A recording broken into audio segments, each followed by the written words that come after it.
اور آج ہم جو ہے وہ آیت نمبر 79 سے شروع کریں گے، ٹھیک ہے؟ ہم نے ہمارا الحمدللہ نصف جو ہے وہ ہو گیا، اور بڑی مجھے خوشی ہو رہی تھی کل کہ ہم نے جب سفر شروع کیا تھا تو ایسا لگ رہا تھا کہ ابھی تو پہلا پارہ شروع ہوا ہے، ابھی سورہ فاتحہ پڑھ رہے ہیں، اور ماشاءاللہ ماشاءاللہ ہم نے آدھا پڑھ لیا۔ اور یہ سب آپ لوگوں کے مطلب کوآپریشن سے ہوا کہ آپ لوگ آتے رہے، اور میری بھی ہمت جو تھی وہ بنتی رہی نا، تو اس لیے ہم نے جو ہے وہ اس کو سٹارٹ کیا۔ تو چلیں شروع کرتے ہیں۔ اعوذ باللہ من الشیطان الرجیم، بسم اللہ الرحمن الرحیم۔ رب اشرح لی صدری ویسر لی امری واحلل عقدۃ من لسانی یفقہوا قولی، رب زدنی علما اللہم فقہنا فی الدین، آمین۔ فویل للذین، پس ہلاکت ہے ان کے لیے،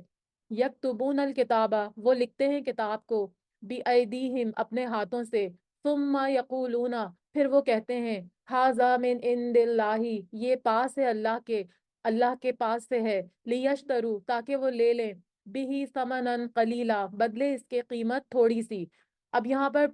پچھلے جو کل ہم نے بات کی تھی کل والے لیکچر میں، تو اس میں نے آپ کو بتایا تھا کہ کس طرح سے جو ہے وہ انہوں نے جو ہے وہ بہت حجت بازی کی، اور بہت زیادہ جو ہے وہ کوسچننگ کیے، اور ان کو جب گائے ذبح کرنے کو کہا گیا تو یہ ان کی نافرمانی تھی کہ انہوں نے بلا وجہ کے اتنے سوال کیے، اور وہ ایسا کرنے والے نہیں تھے، لیکن یہ ہے کہ انہوں نے وہ کام کیا، اور پھر اس کے بعد اللہ تعالیٰ نے ان کو وہ معجزہ دکھایا کہ مرنے کے بعد دوبارہ بھی زندگی ممکن ہے، کیونکہ اللہ تعالیٰ نے ہی ہم کو پیدا کیا ہے، اور جب پہلی دفعہ جو ہم کو پیدا کر سکتا ہے ہمارا مالک، تو وہ ہم کو جو ہے وہ دوبارہ پیدا کرنے پر بھی قادر ہے۔ اور دوسرا جو ہے وہ ہم نے پتھر کا واقعہ پڑھا کہ اللہ تعالیٰ نے فرمایا کہ یہ سب کچھ چیزیں دیکھنے کے بعد بھی ان کے دل بہت سخت ہو گئے، اور پتھروں سے بھی زیادہ سخت ہو گئے، اور پتھروں کی 3 مثالیں دی گئیں، جس کی روشنی میں ہم نے اپنے آپ کو دیکھا کہ کچھ پتھر ایسے ہوتے ہیں جن سے پانی نکلتا ہے اور نہریں پھوٹتی ہیں، تو ایسے پتھر جو ہیں وہ ہمیں بننے کی ضرورت ہے کہ ہم جو ہے وہ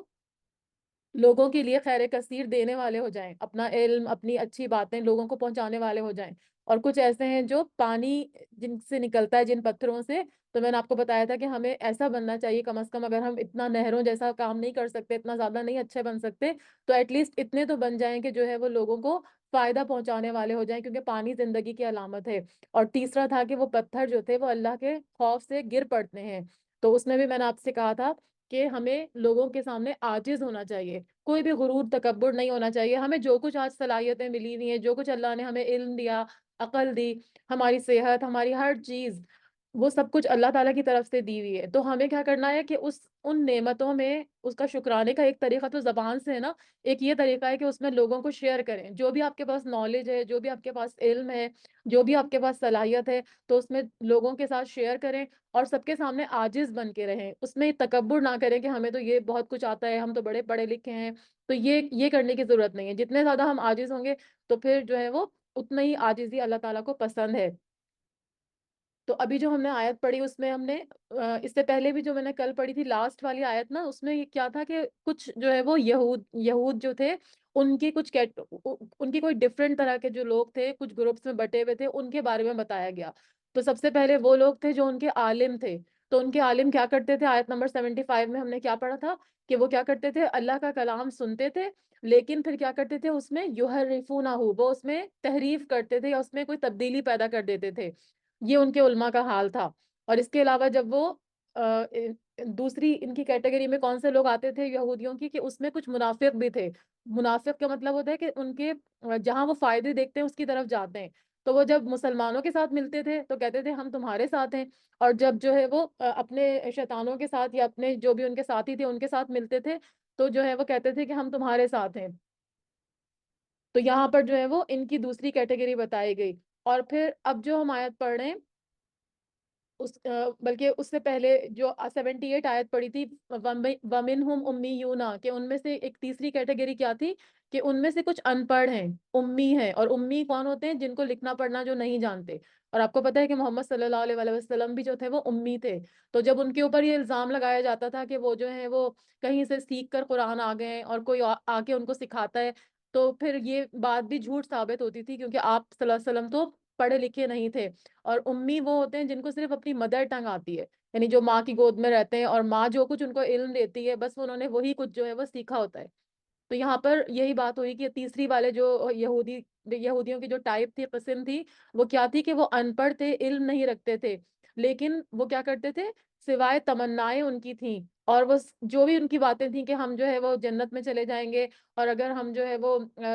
جتنے بھی گناہ کے کام کر لیں، جتنے بھی نافرمانی کے کام کر لیں، لیکن جو ہے وہ ہمیں تو جنت میں جانا ہی جانا ہے۔ اور ابھی آپ دیکھیں کرسچنز جو ہوتے ہیں ان کا بھی یہی عقیدہ ہوتا ہے کہ عیسیٰ علیہ السلام جو ہے وہ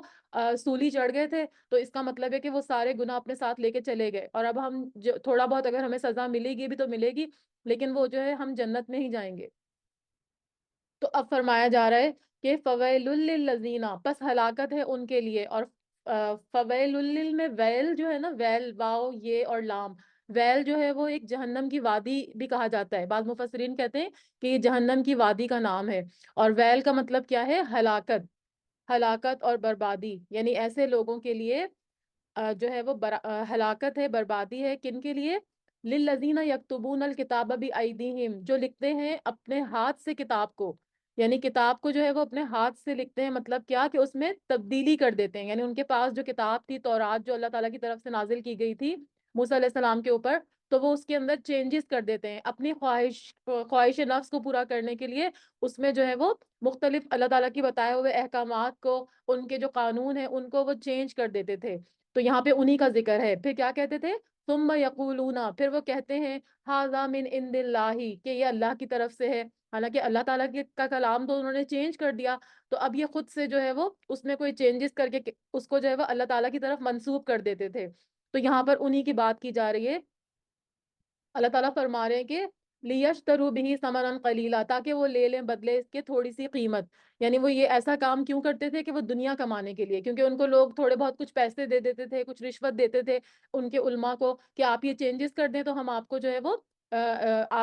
ہم آپ کو کچھ اس کے بدلے میں رقم دیں گے اگر آپ کے قانون کو بدل دیں، ٹھیک ہے، تو یہاں اسی کا ذکر ہے، تو اللہ تعالیٰ فرما رہے ہیں کہ فویل لہم، فویل لہم، پس ہلاکت ہے ان کے لیے، یعنی جو ایسا کام کرتے ہیں، مما کتبت ایدیہم، بوجہ اس کے جو لکھا ان کے ہاتھوں نے، یعنی جو کچھ انہوں نے اپنے ہاتھوں سے لکھا، اللہ تعالیٰ فرما رہے ہیں ان کے لیے ہلاکت ہے، وویل لہم مما یکسبون، اور ہلاکت ہے ان کے لیے بوجہ اس کے جو وہ کمائی کرتے تھے، یعنی اس سے جو بھی وہ پیسہ کماتے تھے دنیا کی چند روزہ زندگی کے لیے، تو اللہ تعالیٰ فرما رہے ہیں کہ اس کے لیے ہلاکت ہے۔ تو یہ یہود کے علماء کی بات ہوئی اس آیت میں کہ وہ خوف الہی سے بے نیاز ہو کر اپنے ہاتھوں سے مسئلے گھڑ لیتے تھے، یعنی اپنی طرف سے جو ہے وہ لکھ لیتے تھے۔ تو اس کے جو ابھی میں آپ کو ویل بتا رہی تھی نا کہ جہنم کی وادی کو بھی ویل کہتے ہیں، ویسے تو ویل کا مطلب ہے ہلاکت، لیکن اس کے علاوہ جہنم کی وادی کو بھی ویل کہتے ہیں، تو اس کی گہرائی اتنی زیادہ ہے کہ ایک کافر کو اس کی تہ میں گرنے تک 40 سال لگیں گے، یہ ترمذی کی جو ہے وہ حدیث ہے۔ تو یہاں پر جو ہے وہ ان کا ذکر کیا گیا، اور ان کی کیا آرزویں تھیں، کیا ان کے جو ہے وہ ان کے خیالات تھے، کیا ان کی تمنائیں تھیں، اور کیا ان کی خوش فہمیاں تھیں، وہ کیا کہتے تھے، وقالو، اور انہوں نے کہا، لن تمسنا النار، کہ ہرگز نہیں چھوئے گی ہم کو آگ، الا ایاما معدودا، مگر دن گنتی کے چنے ہوئے، یعنی اگر ہم آگ میں گئے بھی تو صرف چند روز جو ہے وہ جہنم میں رہیں گے۔ اللہ تعالیٰ فرما رہے ہیں، قل اتخذتم عند اللہ عہدا، کیا تم نے بنا لیا ہے، آپ ان سے پوچھئے کہ کیا ان لوگوں نے اللہ کے پاس سے کوئی عہد لیا ہوا ہے، کوئی ان کو ایگریمنٹ اللہ کے ساتھ ان کا ہوا ہوا ہے کہ وہ یہ کہہ رہے ہیں کہ ہم اگر جہنم میں گئے بھی تو تھوڑے دن کے لیے جائیں گے۔ اللہ تعالیٰ فرما رہے ہیں، فَلَن يُخْلِفَ اللَّهُ، ہرگز نہیں خلاف کرے گا اللہ، عہدہ، اپنے عہد کے، ام تقولون، یا تم کہتے ہو، علی اللہ ما لا تعلمون، تم اللہ پر وہ بات کہتے ہو جو تم نہیں جانتے۔ تو اللہ تعالیٰ ان کی بات کی جو ہے وہ تصحیح کر رہے ہیں کہ یہود کا کیا کہنا تھا اس بارے میں، وہ کہتے تھے کہ دنیا کی کل عمر جو ہے نا اپنی طرف سے مطلب گھڑ رہے تھے، کوئی ان کو اس کے بارے میں کوئی اوتھینٹسٹی نہیں تھی، کوئی ان کے پاس کتاب کا علم نہیں تھا، بس وہ جو ہے وہ اپنی طرف سے یہ باتیں گھڑ رہے تھے کہ دنیا کی کل عمر جو ہے وہ 7,000 سال ہے، تو وہ کہتے تھے ہم ہر 1,000 سال کے بدلے ایک دن جہنم میں جائیں گے، تو اگر ہم گئے بھی، اگر ہماری غلطیوں کی وجہ سے ہم کو جہنم میں ڈالا بھی گیا تو ہم صرف ٹوٹل 7 ڈیز جو ہے وہ جہنم میں رہیں گے۔ اور کچھ ان میں سے کہتے تھے کہ ہم نے کیونکہ 40 دن تک وہ بچھڑے کی عبادت کی تھی تو 40 دن تک ہم جہنم میں رہیں گے۔ تو اللہ تعالیٰ فرما رہے ہیں، کیا تم نے اللہ سے کوئی عہد لے رکھا ہے؟ تو ایسا کوئی عہد انہوں نے اللہ سے نہیں لیا ہوا تھا، ان کو اپنی کیے کی سزا جو ہے وہ بھگتنی ہی پڑے گی۔ اللہ تعالیٰ فرما رہے ہیں، بلا، ہاں کیوں نہیں، من کسبا سیئۃً، جس نے کمائی کوئی بھی برائی، وَأَحَاطَتْ بِهِ، اور گھیر لیا اس کو، خطیئتہ، اس کی خطا نے، فَأُولَٰئِکَ أَصْحَابُ النَّارِ، تو یہی وہ لوگ ہیں جو ساتھی ہیں آگ کے۔ تو اللہ تعالیٰ فرما رہے ہیں کہ ایسا نہیں ہوگا، اور بلکہ اگر جو ہے وہ جس نے بھی کوئی برے کام کیے ہوں گے، کیونکہ ہر ایک کو اپنی برائی کا بدلہ تو دینا ہوگا نا، جو بھی اس نے کیا دنیا میں، تو یقیناً جس نے بھی برے کام کیے اس کی نافرمانیاں اس کو گھیر لیں گی، یعنی وہ مزید جو ہے وہ برے کاموں میں گھرتا چلا جائے گا، کیونکہ اگر ہم توبہ نہیں کرتے نا تو وہ ہمارے جو صغیرہ گناہ ہوتے ہیں نا وہ کبیرہ گناہ میں بدل جاتے ہیں، کیونکہ پہلی دفعہ آپ کو کرتے ہوئے تھوڑا سا ڈر محسوس ہوتا ہے اس کام کو، لیکن جب آپ وہ کام بار بار کرنے لگتے ہیں تو پھر کیا ہوتا ہے کہ وہ آپ اس کے یوز ٹو ہو جاتے ہیں، اور وہ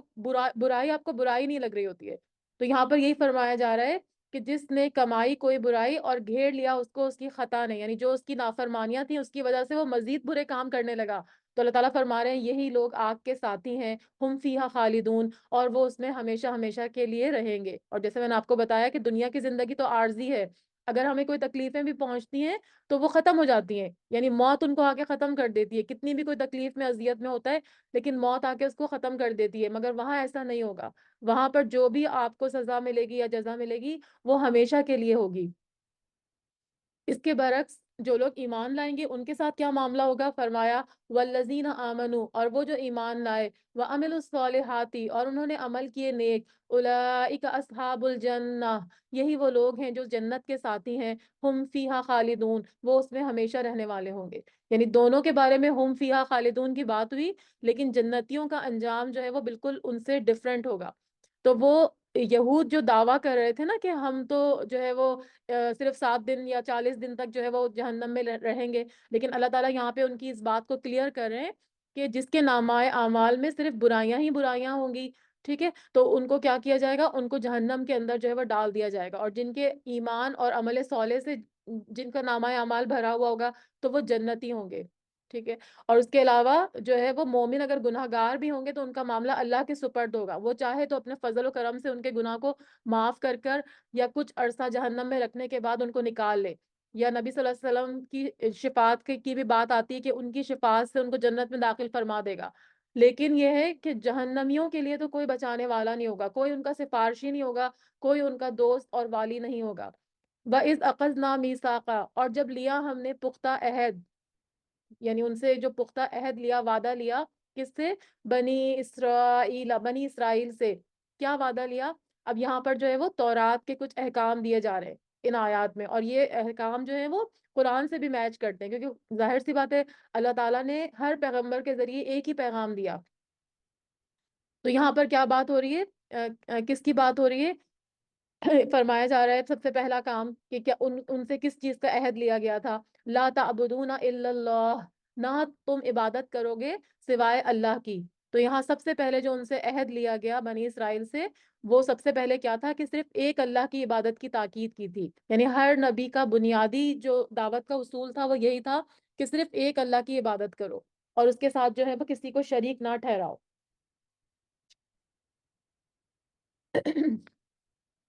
تو سب سے پہلے جو ہے وہ شرک سے روکا گیا، اور اللہ تعالیٰ کی طرف جو ہے وہ دعوت دی گئی کہ صرف ایک اللہ کو، اللہ کی عبادت کرو جس نے کہ تم کو پیدا کیا، اور دوسرا حکم کیا تھا؟ وَبِالْوَالِدَيْنِ احسانا، اور ساتھ والدین کے احسان کرو۔ تو جب بھی اللہ تعالیٰ کی بات آتی نا تو اللہ تعالیٰ نے تو ہم کو تکلیف کیا، لیکن دنیا میں ہم کو لانے کا سبب کون بنا؟ دنیا میں ہم کو لانے کا سبب جو ہے وہ اللہ تعالیٰ وہ ہمارے والدین بنے، ٹھیک ہے، اللہ تعالیٰ نے تو ہم کو تکلیف کیا، لیکن دنیا میں ہم کو کون لے کر آیا؟ ہمارے والدین، تو والدین کے ساتھ خاص احسان کی بات کی گئی، اور آپ کو پتہ ہے کہ اس کے بارے میں ہمیں وہ جو مطلب کس طرح سے احسان کرنا ہے اس کے بارے میں بھی بتا دیا گیا، نہ صرف یہ کہ ہمیں بتا دیا گیا کہ کس طرح سے ان کے ساتھ سلوک کرنا ہے، وہ بھی قرآن کے ذریعے ہم کو پتہ چلا، اور ان کے لیے کیا دعا کرنی ہے اس کے بارے میں بھی بتایا گیا، اور اس کے لیے جو ہے وہ سورہ بنی اسرائیل کی آیات ہیں 23 اور 24، تو ان دونوں میں اللہ تعالیٰ فرما رہے ہیں، میں آپ کے سامنے پڑھتی ہوں، اس کا ترجمہ بھی آپ کو بتاتی ہوں۔ وَقَضَىٰ رَبُّكَ أَلَّا تَعْبُدُوا إِلَّا إِيَّاهُ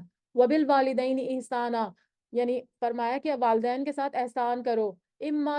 یبلغن، جب وہ پہنچ جائے، اندکا ان میں سے ایک، الکبرا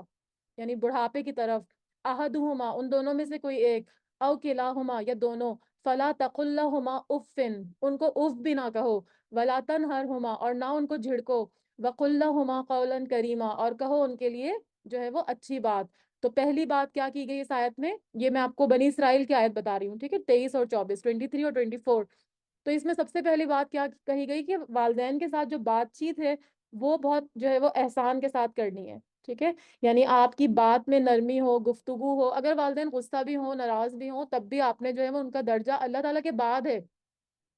یعنی اللہ تعالیٰ وہ آپ کو دنیا میں لانے کا سبب بنے، تو اللہ تعالیٰ نے ہر جگہ اپنے ذکر کے ساتھ ان کا بھی ذکر فرمایا، 2 3 جگہ پہ قرآن میں. تو یہاں پر یہی فرمایا جا رہا ہے کہ ان کے ساتھ گفتگو میں نرمی کرو، ٹھیک ہے؟ قولن کریمہ، ان کے ساتھ ان کو جھڑکو نہیں. اور اف کا کلمہ جو ہے نا، وہ تو ایک بہت چھوٹا سا کلمہ ہے، تو وہ بھی ان کو کہنے کو منع کیا گیا، ٹھیک ہے؟ اور دوسرا کیا کہ مطلب ایک تو آپ کا گفتگو کے ساتھ ان کے ساتھ ادب کرنا ہے، اور دوسرا جو ہے وہ اپنی باڈی جو پوسچر ہے وہ بھی آپ کا جو ہے وہ ان کے سامنے بالکل جھکا ہوا ہونا چاہیے. اس کے لیے آیت نمبر 24 میں یہ بتایا جا رہا ہے کہ وقفز، اور جھکا لو، لہما، ان دونوں کے لیے، جناحا، اپنے کندھوں کو، الذلی، یعنی بالکل نیچے کر کے، جیسے پرندہ بیٹھتا ہے نا، جناح جو ہے وہ پرندوں کے پر کو کہتے ہیں. تو جب پرندہ زمین پہ بیٹھتا ہے تو کیسے اپنے پر نیچے سمیٹ لیتا ہے نا، تو اسی طرح سے جب آپ ان کے سامنے بیٹھیں تو آپ کا باڈی پوسچر کیا ہونا چاہیے کہ آپ کے کندھے بالکل جھکے ہوئے ہوں، من الرحمہ، رحم کے ساتھ، یعنی رحمت کے ساتھ. اور کیا دعا کرنی ہے تیسری ان کے لیے؟ تیسری بات، وقل رب ارحمہما کما ربیانی صغیرا، اور کہہ دیجئے کہ اے رب ان دونوں پر ایسا رحم کر جیسا انہوں نے ہمارے ساتھ بچپن میں ہماری پرورش کی، یا ہمارے اوپر جو ہے وہ ہم سے محبت کی. تو یہ والدین کا ادب ہے جو ہمیں اس صورت میں بتایا گیا، سورہ بنی اسرائیل میں. تو یہاں پر بات ہوئی کہ سب سے پہلی بات کہ اللہ کے علاوہ کسی کی عبادت نہ کرو، اور وبالوالدین احسانا، والدین کے ساتھ احسان کرنا. اس کے علاوہ بہت ساری احادیث بھی ہیں. آپ کو پتہ ہے کہ ماں کا درجہ جو ہے وہ باپ کے درجے سے 3 گنا زیادہ بڑا ہے، تو اس کے بارے میں بھی احادیث ہے. لیکن جب ہم انشاءاللہ سورہ بنی اسرائیل پڑھیں گے تو پھر میں بہت ڈیٹیل میں آپ کو بتاؤں گی کہ لیکن آپ لوگوں کو میں نے یہ بتا دیا کہ کس طرح کا ہم نے جو ہے وہ اپنے والدین کے ساتھ رویہ رکھنا ہے، اور ان کے لیے کیا دعا کرنی ہے.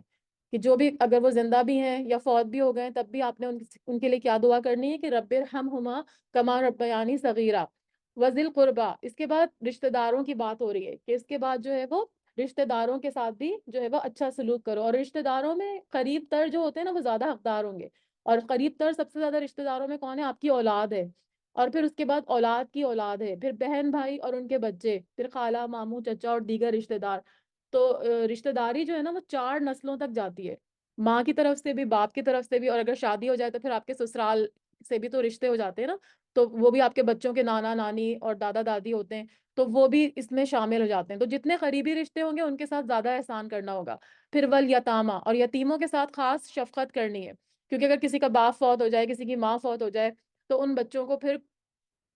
بہت پیار محبت کی نگاہ سے دیکھنا ہے. تو یتیموں کے بھی بہت حقوق ہیں. اگر آپ کوئی چچا ہے، کوئی ان کا جو ہے وہ ماموں ہے، کوئی جو جن کی بھی وہ نگرانی میں ہے، تو ان کا اگر مال بھی ان کے سپرد کر دیا گیا کہ یہ بچے بڑے ہوں گے تو ان کا مال ان کو دے دیا جائے گا، تو اس مال میں سے بھی کچھ نہیں کھانے کا حکم ہے. تو یتیموں کے بارے میں آگے بھی بہت ساری آیتیں آئیں گی، لیکن یتیم بچوں کا جو ہے وہ خاص خیال رکھنے کو کہا گیا. والمساکینہ، اور مسکینوں کے لیے. اور مسکین کون ہوتے ہیں؟ جو آپ سے مانگتے نہیں ہیں. ایک تو سوالی ہوتے ہیں نا، مانگنے والے، اور ایک مسکین ہوتے ہیں جو کہ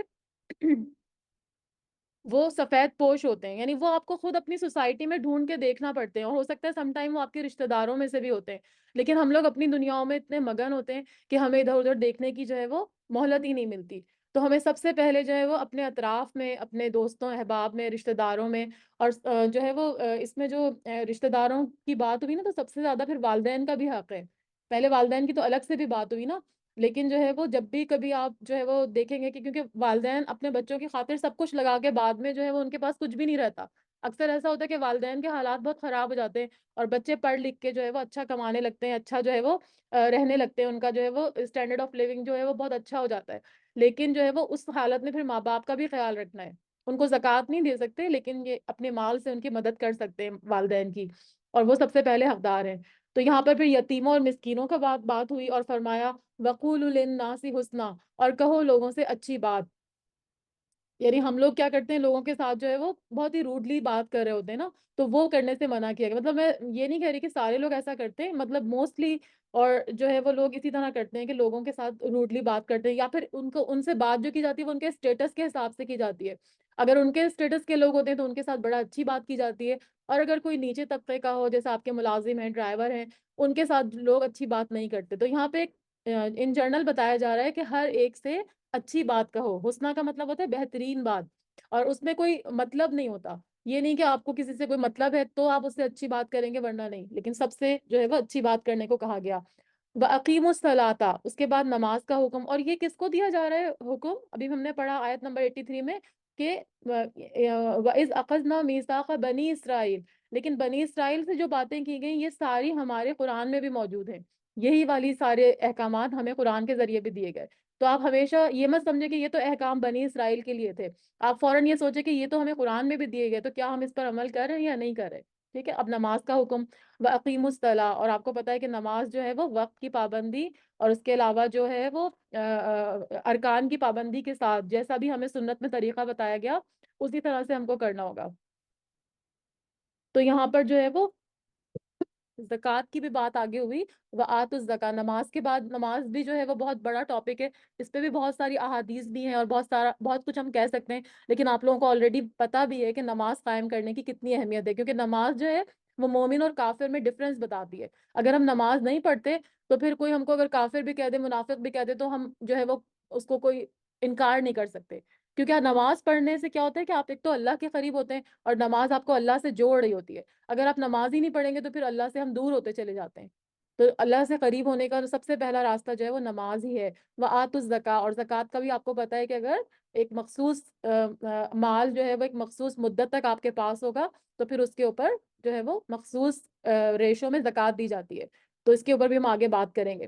ثم تولیتم، پھر منہ موڑ لیا تم نے، الا قلیلا منکم، سوائے تھوڑے سے تم میں سے، یعنی اکثر جو لوگ تھے انہوں نے تو منہ موڑ لیا، لیکن تھوڑے جو تھے انہوں نے ان احکامات کو مانا۔ وَأَنْتُمْ مُعْرِضُونَ، اور تم اعراض برتنے والے تھے، یعنی منہ موڑنے والے تھے، یعنی باتیں سن کے، ساری باتیں جو ان کو تورات میں بتائی گئیں تو وہ سارا سن کے جو ہے انہوں نے اعراض جو ہے وہ بڑھتا، اعراض بڑھتا مطلب اس سے پھر گئے، منہ موڑ لیا۔ ٹھیک ہے، تو اب ہمارا کام کیا ہے کہ ہم نے آج یہ آیتیں پڑھی ہیں، یہ سارے احکامات پڑھے ہیں، تو ہمیں پھر ان پر عمل کرنا ہے، ہمیں ان کو جو ہے وہ ایسے فار گرانٹیڈ نہیں لینا، ان سے جو ہے وہ منہ نہیں موڑنا۔ ٹھیک ہے، تو انشاءاللہ ہم اس پہ جو ہے وہ عمل کریں گے، والدین کے ساتھ کیسا سلوک کرنا ہے، رشتہ داروں کے ساتھ کیسا کرنا ہے، یتیموں مسکینوں کے ساتھ کیسا کرنا ہے، اور عام حالات میں لوگوں سے کس طرح سے بات کرنی ہے، اور نماز روزے کی پابندی کرنی ہے۔ ٹھیک ہے، وَإِذْ أَخَذْنَا مِيثَاقَكُمْ، اور جب لیا ہم نے تم سے پختہ عہد، میثاق جو ہوتا ہے وہ پکا وعدہ ہوتا ہے، ٹھیک ہے، جس میں اللہ تعالیٰ کو گواہ بنایا جاتا ہے۔ تو جب لیا ہم نے تم سے پختہ عہد، کیا کیا عہد لیا تھا؟ لا تسفکون دماءکم، نہیں تم بہاؤ گے خون اپنے یعنی اپنے اپنے رشتہ داروں کو، اور جو ہے وہ اپنے جو ہم وطن ہیں یا اپنے تمہارے بھائی ہیں ان کو قتل نہیں کرو گے۔ ولا تخرجون انفسکم، اور نہ تم نکالو گے اپنے نفسوں کو، من دیارکم، اپنے گھروں سے، اپنے نفسوں کو مطلب آپ کے جو اپنے ہیں، کوئی بھی آپ کے دوست ہے، آپ کے قبیلے کے لوگ ہیں، آپ ان کو اپنے گھروں سے نہیں نکالیں گے۔ تو یہ تورات میں دو حکم دیے گئے، یہاں پر بتایا جا رہا ہے کہ ایک تو کسی کو قتل نہیں کرو گے، اور دوسرا کہ ان کو اپنے گھروں سے نہیں نکالو گے۔ کسی کو اپنے گھر سے نکالنا جو ہے یہ بہت بڑی بات ہوتی ہے، جس کے لیے اللہ تعالیٰ نے یہاں پہ ان کو روکا۔ تو اللہ تعالیٰ کیا فرما رہے ہیں، کیا کیا انہوں نے یہ سننے کے بعد؟ ثم اقررتم، تم نے اقرار کر لیا، یعنی یس کہہ دیا کہ ہاں ٹھیک ہے ہم ایسا کریں گے اللہ تعالیٰ، وانتم تشہدون، اور تم گواہی دیتے ہو، یعنی تم نے جو ہے وہ اس بات پر تم گواہ بن گئے، شاہد بن گئے۔ تو یہاں پر اس آیات میں جو ہے وہ بنی اسرائیل سے جو عہد لیا گیا اس کے بارے میں بتایا جا رہا ہے۔ ٹھیک ہے، تو انہوں نے جو ہے وہ اس کو کہا کہ ہاں ہم تو ایسا کریں گے، اور اس کے اوپر وہ خود بھی جو ہے وہ گواہ بن گئے۔ لیکن آگے انہوں نے کیا کیا؟ اللہ تعالیٰ فرما رہے ہیں ثم انتم، پھر تم، ہؤلائی، وہی لوگ ہو، تقتلون انفسکم، تم قتل کر ڈالتے ہو اپنے نفسوں کو، وتخرجون فریقا منکم من دیارکم، اور تم نکال دیتے ہو ایک گروہ کو اپنوں میں سے، ان کے گھروں سے۔ اب اس کے بارے میں آپ کو تھوڑا سا بتا دیتی ہوں کہ یہ کیا ہوا تھا، یعنی ان سے تو یہ عہد لیا گیا تھا کہ تم اپنے جو ہے وہ خون نہیں بہاؤ گے اور لوگوں کو قتل نہیں کرو گے، لیکن انہوں نے کیا کیا؟ یہ دونوں کام کیے۔ ٹھیک ہے، کیا کیا؟ اس کے بارے میں ڈیٹیل یہ ہے مختصراً کہ نبی اکرم صلی اللہ علیہ وسلم کے زمانے میں انصار جو اسلام سے قبل مشرک تھے، تو ان کے دو قبیلے تھے، یعنی بعد میں تو مسلمان ہو گئے تھے تو انصار کہلائے نا، لیکن اس سے پہلے دو قبیلے تھے، اوس اور خزرج ان کے نام تھے، ان کی آپس میں آئے دن جنگ رہتی تھی۔ تو اسی طرح سے کیا ہوا کہ یہود جو تھے ان کے بھی تین قبیلے تھے، ایک بنو قینقاع تھا، ایک بنو نذیر تھا، اور ایک بنو قریظہ تھا۔ تو یہ سارے آپس میں لڑتے رہتے تھے۔ تو بنو قریظہ جو تھے وہ اوس کے ساتھی تھے، اوس جو ان کا قبیلہ تھا مشرک لوگوں کا، تو بنو قریظہ جو تھے وہ اوس کے جو تھے ساتھی تھے، اور بنو قینقاع بنو نذیر کے اور خزرج کے ساتھی تھے۔ تو جنگ میں کیا کرتے تھے؟ یہ اپنے اپنے ساتھیوں کی مدد کرتے تھے، اور اپنے ہی ہم مذہب یہودیوں کو قتل کرتے تھے. یعنی یہ قبیلے ایک دوسرے کو، حالانکہ سارے یہودی تھے، ٹھیک ہے، سارے اس زمانے کے مسلمان تھے، لیکن وہ کیا کرتے تھے جب جنگ ہوتی تھی تو ایک دوسرے کو قتل کرتے تھے، ان کے گھروں کو لوٹتے اور ان کو جلا وطن کرتے. جلا وطن مطلب ان کو جو ہے وہ اپنے ان کے ملک سے جو ہے وہ نکال دیتے تھے. حالانکہ تورات کے مطابق تو ایسا کرنا حرام تھا. جو ابھی ہم نے 84 آیت پڑھی اس میں اللہ تعالیٰ نے ان سے عہد لیا تھا نا کہ تم ایسا نہیں کرو گے، لیکن وہ ایسا کرتے تھے. اچھا، اس کے بعد کیا کرتے تھے؟ جب وہ قیدی بن جاتے تھے وہ یہودی کسی اور قبیلے کے، تو کیا کرتے تھے؟ قیدی بن جاتے تو فدیہ دے کر ان کو چھڑوا لیتے تھے. فدیہ مطلب ان کی کوئی ایک اماؤنٹ مقرر ہوتی تھی کہ ان قیدیوں کو چھڑانے کے لیے اتنے پیسے دیں، تو وہ یہ چھڑا لیتے تھے اور کہتے تھے کہ ہمیں تو تورات میں یہی حکم دیا گیا. یعنی دو چیزوں کو وہ جو ہے وہ تورات کی جھٹلا رہے ہیں، لوگوں کو قتل بھی کر رہے ہیں اور پھر اس کے بعد ان کو گھروں سے بھی نکال رہے ہیں. لیکن جب تیسری بات ہوئی کہ فدیہ دے، مطلب ان کو جو ہے وہ تیسری بات تھی فدیہ دے کر چھڑانا، تو وہ کہتے تھے ہاں ہم تو تورات کے اوپر عمل کر رہے ہیں. تو اسی کے بارے میں آیت ہے، میں آپ کو بتاتی ہوں، پھر آپ کو تھوڑی سی ڈیٹیل پتہ چل جائے گی اس کی، اسی لیے میں نے آپ کو بیک گراؤنڈ تھوڑا سا بتایا. تو فرمایا کہ پھر تم وہی لوگ ہو کہ تم قتل کر ڈالتے ہو انفسکم، اپنے نفسوں کو، یعنی اپنے بھائیوں کو، وتخرجون، اور تم نکال دیتے ہو، فریقا منکم من دیارہم، وہ ایک گروہ کو اپنے اپنوں میں سے ان کے گھروں سے، تظاہرون علیہم بالاسمی، تم چڑھائی کرتے ہو ان پر ساتھ گناہ کے، تظاہرون یعنی ایک دوسرے کی مدد کرتے ہو گناہ کے ساتھ، والعدوان اور زیادتی کے ساتھ، وَإِن يَأْتُوكُمْ، اور اگر وہ آتے ہیں تمہارے پاس اسارا قیدی بن کر، تفادوہم، تم فدیہ دے کر چھڑاتے ہو ان کو، وَهُوَ مُحَرَّمٌ عَلَيْكُمْ إِخْرَاجُهُمْ، حالانکہ حرام کیا گیا تھا تم پر نکالنا ان کا. یعنی اب آپ دیکھیں، ویسے ہی آپ کو مشکل لگ رہی ہوں گی آیتیں، لیکن بالکل سمپل سی بات ہے کہ جب اللہ تعالیٰ نے ان کو قتل کرنے سے اور ان کو نکالنے سے منع کیا تھا تو وہ دونوں کام تو کرتے تھے، قتل بھی کرتے تھے جھگڑا کر کے اور ان کو اپنے قبیلوں سے نکال دیتے تھے. لیکن جب فدیہ دے کے چھڑانے کی بات آتی تھی تو کہتے تھے ہم تو تورات کے اوپر عمل کر رہے ہیں. تو اللہ تعالیٰ فرما رہے ہیں تم فدیہ دے کر تو ان کو چھڑا لیتے ہو، لیکن ان کا نکالنا ہی حرام تھا، تم نے وہ کام کیوں کیا؟ اللہ تعالیٰ فرما رہے افتؤمنون ببعض الکتابی، کیا تم ایمان لاتے ہو بعض حصے پر کتاب کے، وتکفرون ببعض، اور تم کفر کرتے ہو ساتھ بعض کے. یعنی دو کام تو تم کر رہے ہو لیکن تیسرا کام تم کہہ رہے ہو کہ نہیں ہم تو اس کو مان رہے ہیں. تو اگر آپ قرآن کو یا تورات کو مانتے ہیں تو کیا کرنا ہوتا ہے کہ ساری کتاب کو ہی ماننا ہوتا ہے. یہ نہیں ہوتا کہ صرف ہم اس میں اپنے اپنے فائدے کی چیزیں لے لیں اور ہم کہیں کہ جی ہم تو قرآن کے اوپر عمل کر رہے ہیں. ایسا نہیں ہوتا. جتنے احکامات اللہ تعالیٰ نے دیے، جو پابندیاں ہمارے اوپر لگائیں، تو ہمیں ان سب کے اوپر عمل پیرا ہونا ہوتا ہے. صحیح ہے، ایسا ہم نہیں کر سکتے کہ کچھ حصے کو ہم مانیں اور کچھ کو نہ مانیں. یعنی اگر جیسے آپ کو پتا ہے نا وہ جو حضرت ابو بکر نے فرمایا تھا نا کہ جو ایک کوئی قبیلہ تھا جو زکوٰۃ نہیں دے رہا تھا، تو انہوں نے فرمایا تھا کہ جو ہے وہ اگر زکوٰۃ نہیں دیں گے تو ہم ان کو قتل کر دیں گے، ان کو تلوار، ان کے لیے ہم تلوار نکال دیں گے، اور ان کو مرتد قرار دیا تھا کیونکہ وہ نماز تو پڑھتے تھے. تو انہوں نے فرمایا کہ تم جب نماز پڑھتے ہو تو پھر زکوٰۃ کیوں نہیں دیتے؟ کیونکہ نماز اور زکوٰۃ کا حکم دونوں کا اللہ تعالیٰ نے قرآن میں کیا ہے نا، تو اسی لیے. اور اس میں جو ہے وہ ایک اس کے بارے میں حدیث بھی ہے کہ آپ صلی اللہ علیہ وسلم نے فرمایا کہ عنقریب بہت سے فتنے ہوں گے، یعنی آزمائش، فتنے آزمائش کو کہتے ہیں نا، بہت سی آزمائشیں ہوں گی رات کے اندھیرے ٹکڑوں کی طرح، جیسے رات کے ٹکڑے ہوتے ہیں نا اس طرح سے پھیل جائیں گی. ایک شخص صبح کے وقت مومن اٹھے گا اور شام تک کافر ہوگا، اور اسی طرح ایک شخص صبح کے وقت کافر ہوگا اور شام کو مومن ہو جائے گا. تو یہ لوگ یہ سارے کام جو ہے وہ یہ لوگ بھی کر رہے تھے. کبھی جو ہے وہ کہتے تھے کہ ہم جو ہے وہ تورات پر عمل کر رہے ہیں، اور کبھی کہتے تھے کہ ہم تورات پر عمل نہیں کر رہے. تو یہاں پر یہی بات ہو رہی ہے کہ اللہ تعالیٰ فرما رہے ہیں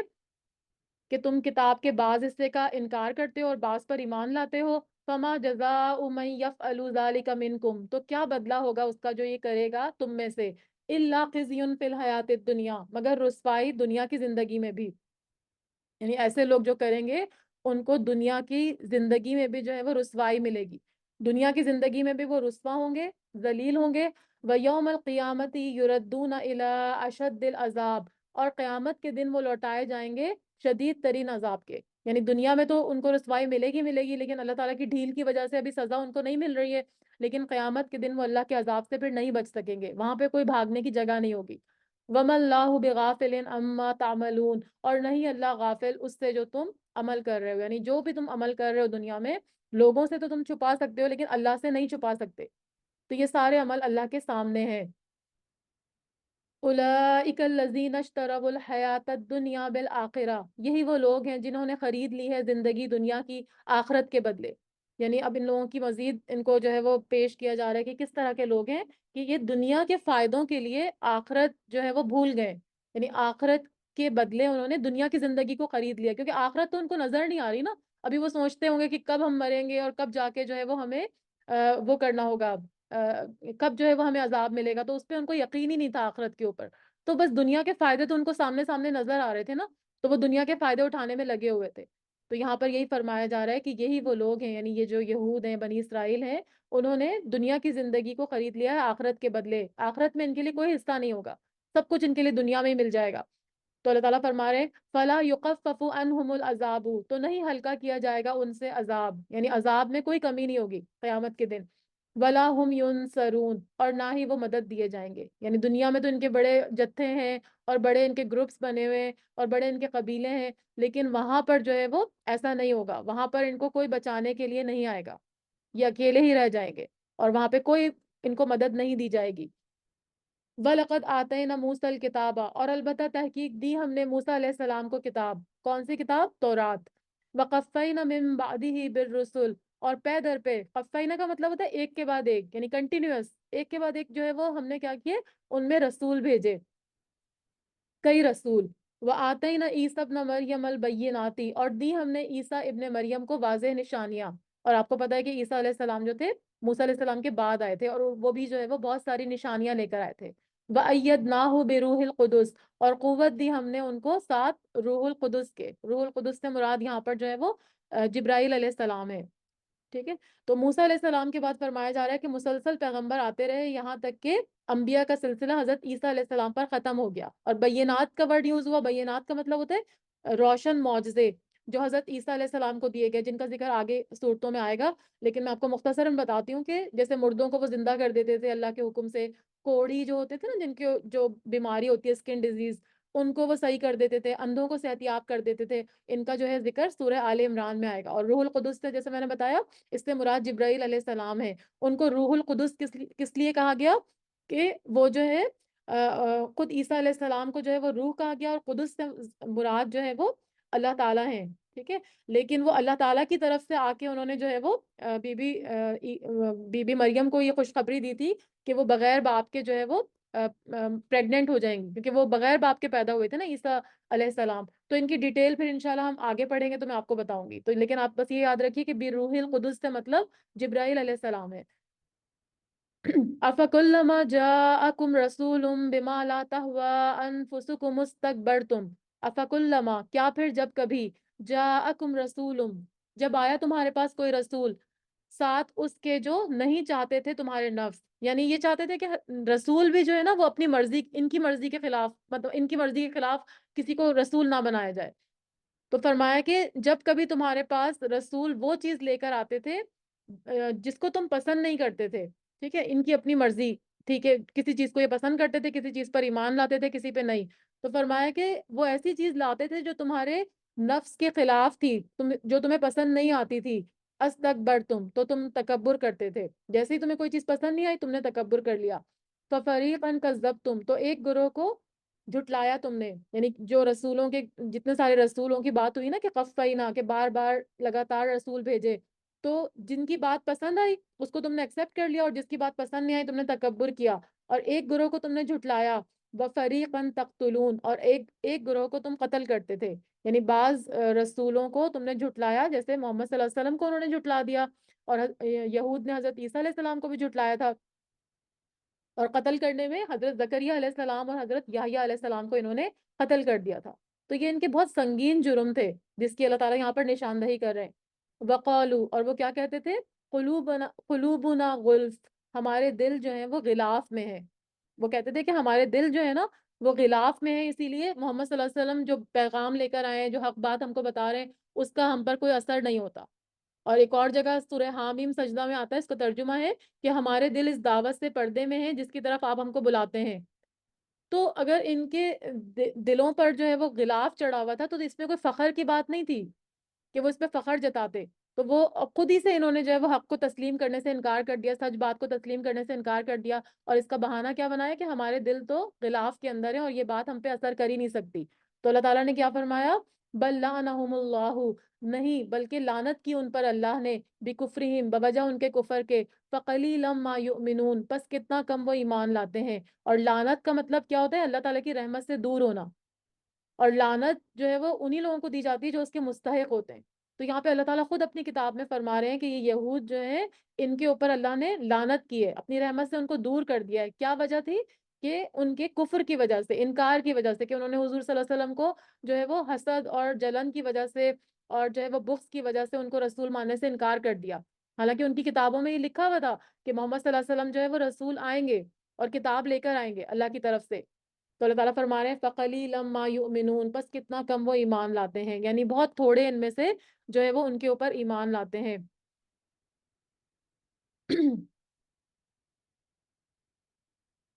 وَلَمَّا جَاءَهُمْ اور جب آ گئی ان کے پاس، کتاب من عند اللہ ایک کتاب پاس اللہ کے پاس سے، مصدقا لما معہم تصدیق کرنے والی اس کی جو ان کے پاس ہے۔ یعنی اب ان کے پاس جب ایک کتاب آ گئی، کون سی کتاب؟ قرآن مجید، یعنی محمد صلی اللہ علیہ وسلم تشریف لے آئے جیسا کہ ان کی کتابوں میں لکھا ہوا تھا، اور کتاب بھی وہ لے کر آ گئے، قرآن کریم بھی وہ اپنے ساتھ لے کر آئے،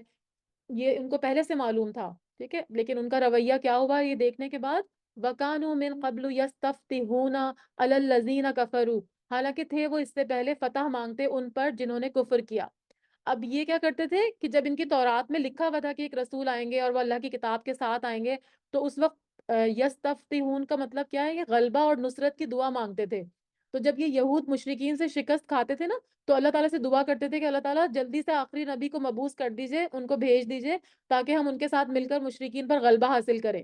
ٹھیک ہے۔ تو یہ وہ کرتے تھے، ان کی آنے کی دعا کرتے تھے، ان کی کتابوں میں لکھا ہوا تھا کہ عنقریب جو ہے وہ ایک نبی آئیں گے اور پھر وہ مشرکین کو جو ہے وہ شکست دے دیں گے۔ تو ان کو یہ معلوم تھا۔ اس کے بعد جب وہ آ گئے تو کیا کیا انہوں نے؟ فَلَمَّا جَاءَهُمْ تو جب آ گیا ان کے پاس، ما عرفو جو انہوں نے پہچان لیا، یعنی رسول صلی اللہ علیہ وسلم اور قرآن جس کا ان کی کتابوں میں ذکر تھا، جب وہ آ گئے اور ان کی یہ دعا مانگتے تھے، اور جب انہوں نے ان کو پہچان بھی لیا، پھر انہوں نے کیا کیا؟ کفروا بھی ان کے ساتھ کفر کیا، یعنی ان کو ماننے سے انکار کر دیا۔ اور یہ ان کا انکار جو تھا نا، وہ کیا تھا کہ وہ صرف اور صرف اس بات پر کہ یہ رسول جو ہے وہ ہمارے اس میں سے کیوں نہیں آئے، ہماری نسل میں سے کیوں نہیں آئے۔ آپ کو پتہ ہے نا،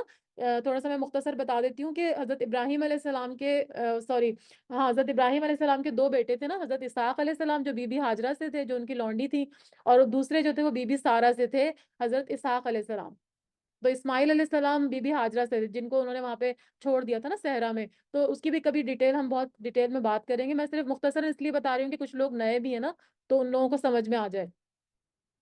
تو وہ یہ کہتے تھے، حالانکہ دونوں کے والد جو تھے وہ ایک ہی تھے، ابراہیم علیہ السلام کو تو سب مانتے تھے، ایون مشرک بھی جو تھے ان کو مانتے تھے۔ تو یہودی اور نصرانی تو ابراہیم علیہ السلام کو اور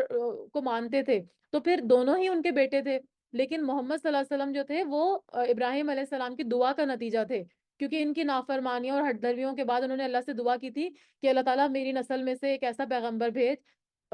اس کا ذکر بھی ابھی آگے آئے گا۔ تو وہ جو ہے پھر بنی اسماعیل میں سے آئے تھے، محمد صلی اللہ علیہ وسلم جو تھے وہ بنی اسماعیل کی نسل سے آئے تھے، تو ان کو بس یہ حسد ہوتا تھا کہ یہ بنی اسحاق سے کیوں نہیں آئے، یہ بنی اسرائیل میں سے رسول کیوں نہیں آئے، تو یہ ان کو حسد تھا جس کی وجہ سے وہ ماننے سے ان کو انکار کرتے تھے۔ اسی لیے یہاں پہ لکھا ہے نا کہ فَلَمَّا جَاءَهُم مَا عَرَفُوا کہ جب وہ آ گئے ان کے پاس تو انہوں نے اس کو پہچان بھی لیا، پھر بھی انہوں نے کیا کیا؟ کفروا بھی ان کا کفر کیا، ان کو ماننے سے انکار کر دیا۔ تو اللہ تعالیٰ فرما رہے ہیں دوبارہ فَلَعْنَةُ اللَّهِ عَلَى الْكَافِرِينَ تو لعنت ہے اللہ کی کافروں پر، یعنی اتنا کچھ جاننے کے بعد بھی انہوں نے جب رسول کو جھٹلایا تو پھر یہ اللہ کی رحمت سے دور ہو گئے، اللہ تعالیٰ ان پر لعنت بھیج رہے ہیں۔ بھی سمجھتا رہو کتنا برا ہے جو بیچ ڈالا انہوں نے، بھی انفسہم بدلے اس کے اپنے نفسوں کو، یعنی بہت بری چیز ہے جو انہوں نے اپنے آپ کو بیچ ڈالا، ان یکفروا کہ انہوں نے کفر کیا، کیونکہ اصل میں تو ان کو رسول کو ماننا تھا، اور وہ رسول کے ساتھ پھر ان کو مشرکوں کو شکست دینی تھی، رسول کا ساتھ دینا تھا، لیکن صلی اللہ علیہ وآلہ وسلم، لیکن انہوں نے ان کو ماننے سے جو ہے وہ انکار کر دیا۔ تو اللہ تعالیٰ فرما رہے ہیں بئس ما کا مطلب ہوتا ہے بہت ہی برا ہے جو حرکت انہوں نے کی ہے، تو یہ بہت بری حرکت انہوں نے کی ہے کہ اپنے آپ اپنی خواہش نفس کے لیے حسد اور محض جو ہے وہ اناد اور حسد کے لیے جلن کی وجہ سے وہ ان پر ایمان نہیں لائے کہ محمد صلی اللہ علیہ وسلم ہماری نسل میں سے کیوں نہیں ہوئے۔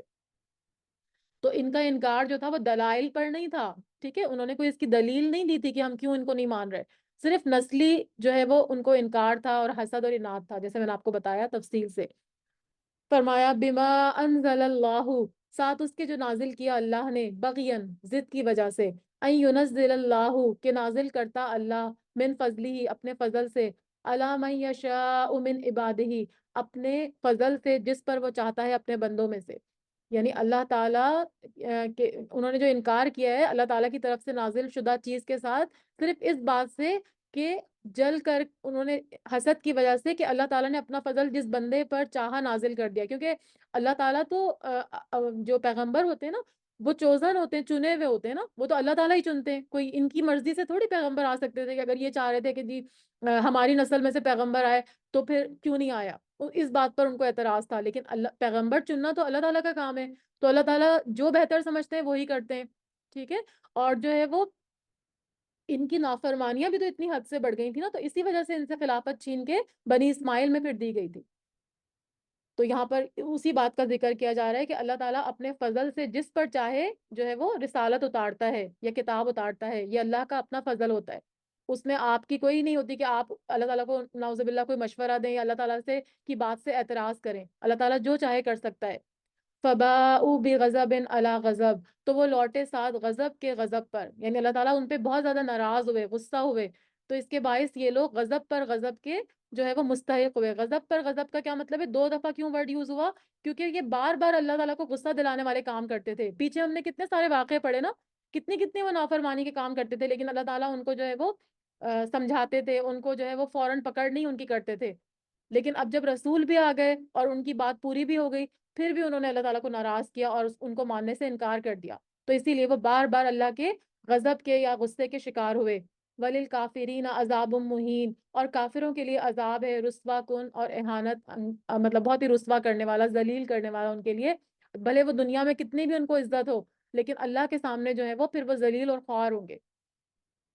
مزید فرمایا جا رہا ہے وَإِذَا قِيلَ لَهُمْ اور جب کہا جاتا ہے انہیں یعنی کن کو، یہود کو یا بنی اسرائیل کو، آمینو ایمان لاؤ، بما انزل اللہ اس پر جو اللہ تعالیٰ نے نازل کیا، یعنی اللہ تعالیٰ کی کتاب پر اور دوسرا محمد صلی اللہ علیہ وسلم پر، قولو وہ کہتے ہیں نؤمنو بما انزل علینا ہم ایمان لائیں گے اس پر جو نازل کیا گیا ہے ہم پر، یعنی ہم تو قرآن کو نہیں مانیں گے، ہمارے اوپر جو کتاب اتری ہے نا اس پر ہم ایمان لائیں گے، یعنی تورات پر ہم ایمان رکھتے ہیں تو پھر ہم کو قرآن پہ ایمان لانے کی کوئی ضرورت نہیں ہے۔ یہ دیکھیں ان کی ہٹ ڈرمی کی کتنی انتہا تھی نا، حالانکہ تورات بھی اللہ کی کتاب تھی اور قرآن مجید بھی اللہ کی کتاب تھی، تو اگر وہ تورات کو مان رہے تھے تو ان کو قرآن کو بھی ماننا چاہیے تھا نا، لیکن انہوں نے ایسا نہیں کیا، کہنے لگے نہیں ہم تو جو ہمارے اوپر نازل ہوئی ہم اس پر ایمان لائیں گے۔ اللہ تعالیٰ فرما رہے ہیں وَيَكْفُرُونَ بِمَا وَرَاءَهُ اور وہ کفر کرتے ہیں جو اس کے علاوہ ہے، یعنی قرآن مجید، وَهُوَ الْحَقُّ مُصَدِّقًا لِمَا مَعَهُمْ حالانکہ وہی حق ہے، تصدیق کرنے والا ہے اس کی جو ان کے پاس ہے، یعنی اگر قرآن مجید اللہ تعالیٰ نے نازل کیا ہے تو ان کے پاس جو کتاب ہے اس کی بھی تصدیق اسی میں ہوتی ہے، کیونکہ ہمارا بھی یہ بلیو ہے نا کہ تورات انجیل اور جتنی بھی الہامی کتابیں ہیں وہ سب اللہ کی طرف سے نازل ہوئی، لیکن ہم ان کو ہم ان کے اوپر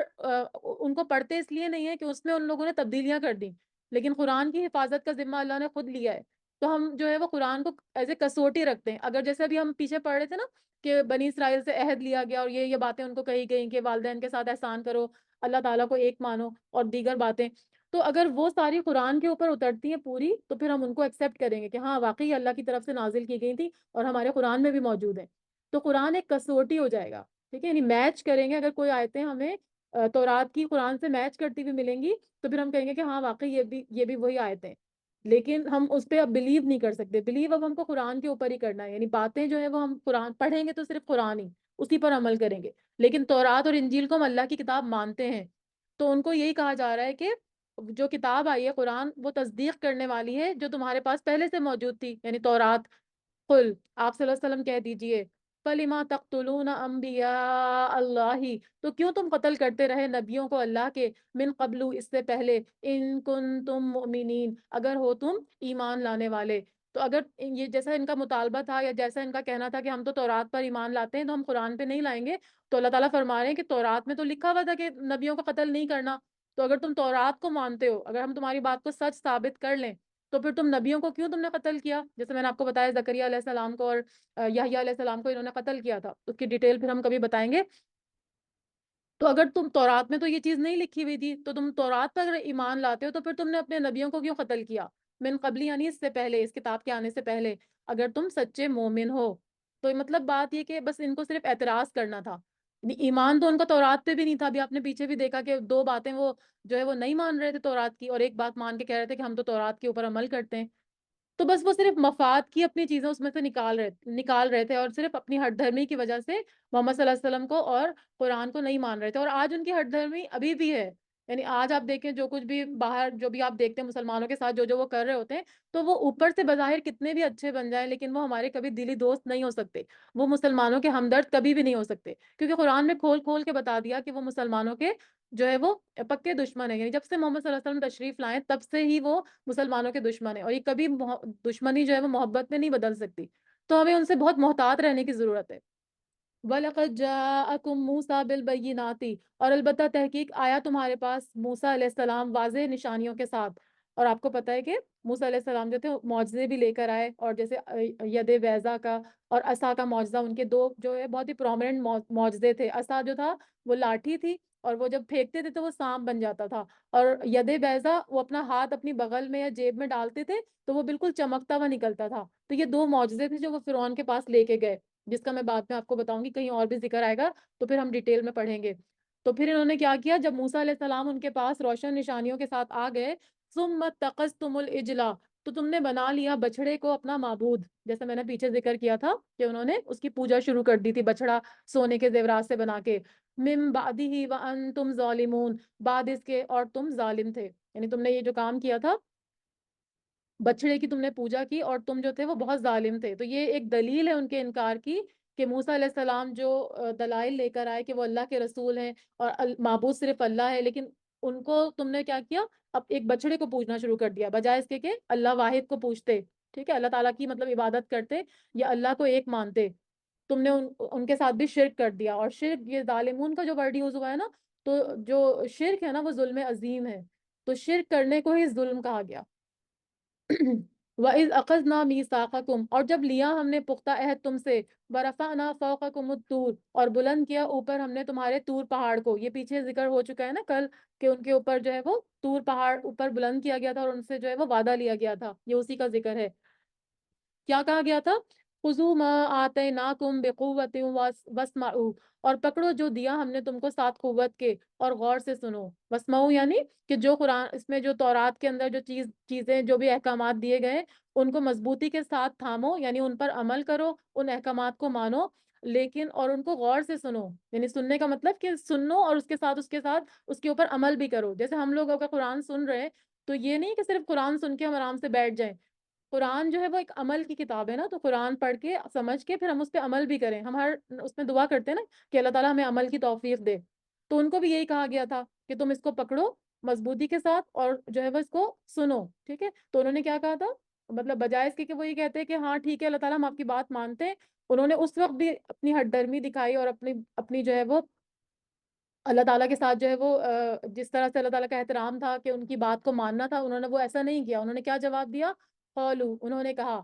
سمعنا و عصینا، سنا ہم نے اور نافرمانی کی ہم نے، یعنی ہم تو سن تو لی ہم نے بات، کیونکہ اللہ تعالیٰ نے فرمایا تھا نا واسمعوا، تو انہوں نے کہا ہاں ٹھیک ہے ہم سن تو لیں گے، لیکن ساتھ ہی کہا و عصینا، اور ہم جو ہے وہ اس کی نافرمانی کریں گے۔ تو یہ ان کے کفر اور انکار کی انتہا تھی کہ زبان سے تو اقرار کر لیا، سن بھی لیا، لیکن اطاعت نہیں کریں گے، ٹھیک ہے، اطاعت نہیں کریں گے۔ حالانکہ ہمیں کیا حکم ہے، سمعنا و اتینا، اتینا کا مطلب ہم اطاعت کریں گے، سن لیا اور اطاعت کریں گے جیسا ہم نے سنا، لیکن انہوں نے کہا اسینا، اسینا کا مطلب ہوتا ہے نافرمانی کرنا۔ اللہ تعالیٰ فرما رہے ہیں وَأُشْرِبُوا فِي قُلُوبِهِمُ الْإِجْلَ، اور وہ پلا دیے گئے اپنے دلوں میں بچڑے کی محبت کو، جس طرح ہم پانی پیتے ہیں یا ہمارا خون ہماری رگوں میں دوڑتا ہے نا، تو اس طرح سے بچڑے کی جو محبت تھی نا وہ ان کی رگوں پے میں سما گئی تھی، ان کے پورے جسم میں وہ جو ہے وہ دوڑ رہی تھی بچڑے کی محبت، جس کو کہ انہوں نے اللہ تعالیٰ کے ساتھ شریک بنایا تھا، بکفرہم، ان کے کفر کی وجہ سے، انکار کی وجہ سے۔ اللہ تعالیٰ فرما رہے ہیں قل، آپ صلی اللہ علیہ وسلم کہہ دیجئے، بئس ما یأمرکم، کتنا برا ہے جو حکم دیتا ہے تمہیں، بہ ایمانکم، جس کا ایمان تمہارا، ان کنتم مؤمنین، اگر ہو تم مومن یا ایمان لانے والے۔ تو یہاں پر جو ہے وہ انہوں نے کیونکہ بچڑے کی جو محبت تھی اس نے ان کو اندھا بہرا کر دیا تھا، ٹھیک ہے، تو اسی وجہ سے ان کے کفر کی وجہ سے، یعنی ان کی جو نافرمانی تھی اور بچڑے کی محبت اور عبادت تھی وہ ان کے دلوں میں گھر کر گیا تھا۔ تو اللہ تعالیٰ فرما رہے ہیں کہ تمہارا ایمان تمہیں بہت برا حکم دے رہا ہے اگر تم اپنے آپ کو مومن کہتے ہو. تو ایسے لوگ مومن کہلانے کے لائق نہیں ہیں جو اللہ کی بات کو سن کے کہیں کہ سمعنا و اطعنا، کہ ہم سنیں گے اور نافرمانی کریں گے. پھر تم کس طرح سے اپنے آپ کو مومن کہتے ہو؟ قل ان کانت لکم الدار الاخرۃ، کہہ دیجئے آپ صلی اللہ علیہ وسلم اگر ہے تمہارے لیے گھر آخرت کا، عند اللہ خالصۃ من دون الناس، پاس اللہ کے خاص اور مخصوص علاوہ لوگوں کے.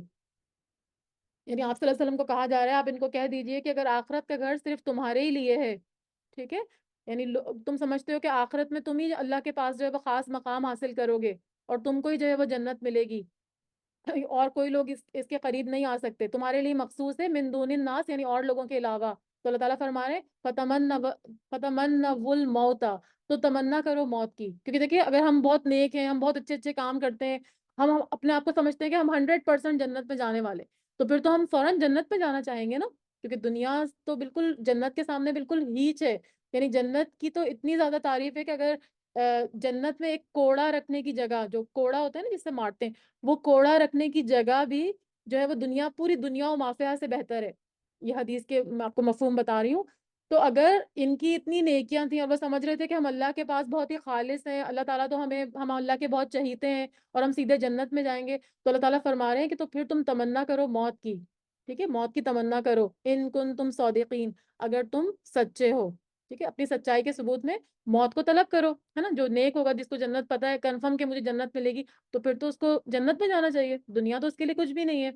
لیکن انہوں نے ایسا نہیں کیا. اللہ تعالیٰ فرما رہے ہیں وَلَن يَتَمَنَّوْهُ، ہرگز نہیں وہ تمنا کریں گے اس کی، یعنی موت کی تمنا تو وہ کبھی کریں گے ہی نہیں، ابدم کبھی بھی، بما قدمت ایدیہم، بوجہ اس کے جو آگے بھیجا ان کے ہاتھوں نے.